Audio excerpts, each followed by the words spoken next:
what you need to do to stand out in the crowd. Today I'm going to show you, number one, how to get the recruiter to like you. Rick Gillis usually charges hundreds of dollars for his job search secrets. Number two, I want you to be able to express your value. Tell me why I want to hire you. But today, he's sharing a few with you free of charge. Job search is tough. The days of handing a resume directly to the hiring manager are over. In most cases, your resume actually goes through an extensive filtering software program. If it survives that, you might land an interview. And I want to teach you keywords. I want you to know how to game the system. I'm Kelly, and I graduated in December of 2012. And I'm looking for a job in the radio and television industry. I've been looking for a job for about a year now. The last few years I've been a stay-at-home mom, and now I'm ready to return to the workforce. Finding a great job starts with a great resume. So how do you get that? The way you get a recruiter to like you is to provide a header with some succinct information. This includes your contact information, but Rick surprisingly says it should not include your physical address.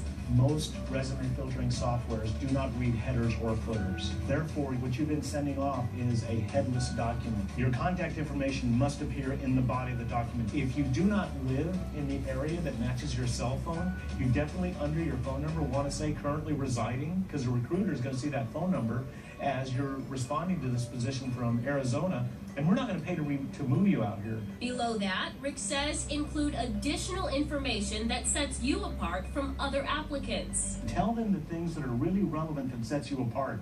For instance, are you bilingual? Are you MBA? I get a lot of pushback on this. Employers like to see that you're not a smoker. So I recommend putting non-smoker in that header. Next, let the employer know exactly what you're looking for.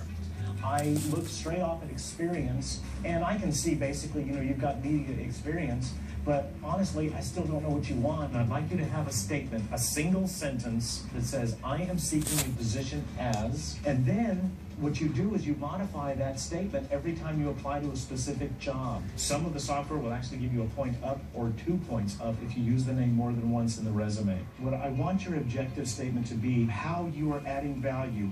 As a result of your skills, your experience, and your education, you are capable of doing what for them. They want to know how you're going to solve their problem, how you're going to add value to their organization. The goal is to get hired. So Rick says you have to tell them why. Take a personal inventory. In my experience, people do not know how to express their value. I'm going to pick on you a little bit here, Kelly. You are researching content for afternoon show. That's one of your bullet points that you're talking about as an intern.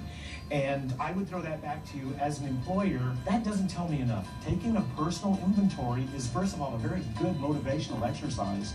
But more importantly, preparation equals confidence. And this list is confidence. Daphne, if you would scroll down for me, please. You've told me previously that you're a stay-at-home mom, that's what you've been doing now, and you're ready to go back into the workforce. Stay-at-home mom, I call that a professional mom. Don't ever downplay that. It's really a serious job. So it looks right now as if you are unemployed since 2005 until now. The fact is you have been employed. We need to insert that. You have a lot of experience. You're an engineering manager at Time Warner Cable. Prior to that, you served in the U.S. Marines. What an amazing career you had, and now you've taken care of a son and you're ready to get back out there. Let's don't be afraid to tell him that. His last free tip is one you may not have heard of. It's a new approach Rick came up with.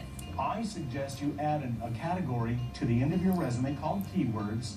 Those keywords then are going to, if you will, game the system. The computer's going to read them. Notice that all the terms in the job posting are on your document. Your document's going to float to the top of the pile. If it says attention to detail, that's a keyword.